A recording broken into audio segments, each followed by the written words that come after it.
I started dancing when I was 2 years old.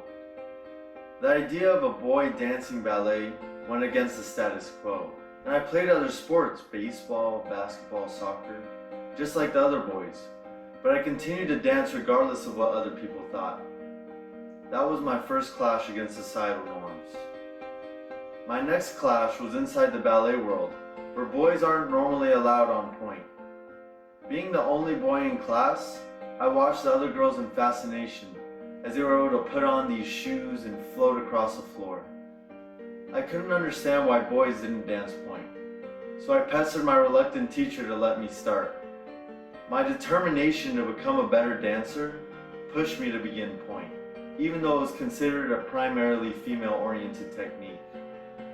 My fellow dancers had always told me about the pain of point, and seeing their bruised toenails, thick calluses, and blood blisters left me with no doubt as to the truth of it. I was beyond anxious when starting my first class. Bye-bye to nice looking feet, but I had to know for myself what it was like.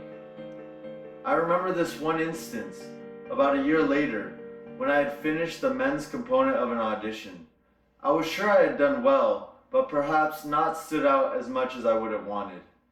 As the rest of the 14-year-old boys gathered in the middle of the studio, the ballet teacher looked at us and said, "Thank you for coming to the Joffrey, New York audition. You're free to go." As they packed up, I walked up to the teacher and asked, "I've been dancing on point for a while now. Can I stay for this next section of the audition?" With a surprised look on her face, the teacher said yes. I rushed with nervous excitement to get my pink point shoes. My ballet teacher wouldn't let me paint them black. And joined the girls. As we worked through the point section, I could see everyone was stunned that I was more than keeping up with the other dancers. They seemed to be lost in translation. 2 weeks later, I was sent an email informing me that I earned a full scholarship to their year-round trainee program. This acceptance gave me confidence to see how far I could take this idea, the idea of guys dancing on point. Back at my home studio, the accomplishment of balancing on my toes in a 2-inch satin box was overshadowed by the awkward feeling stemming from copying the feminine style of dance. Instead of having delicate hands and feet that glided through the air, I wanted every step to have more rigidity in the hands and feet, reminiscent of a torero in a bullfight. Rather than being confined by the traditions of the ballet world, I changed my approach to point class.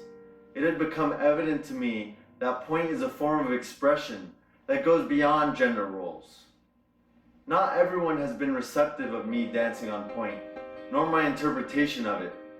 Despite this, I continue to put hours after hours in the studio because point ignites a creative fire within me.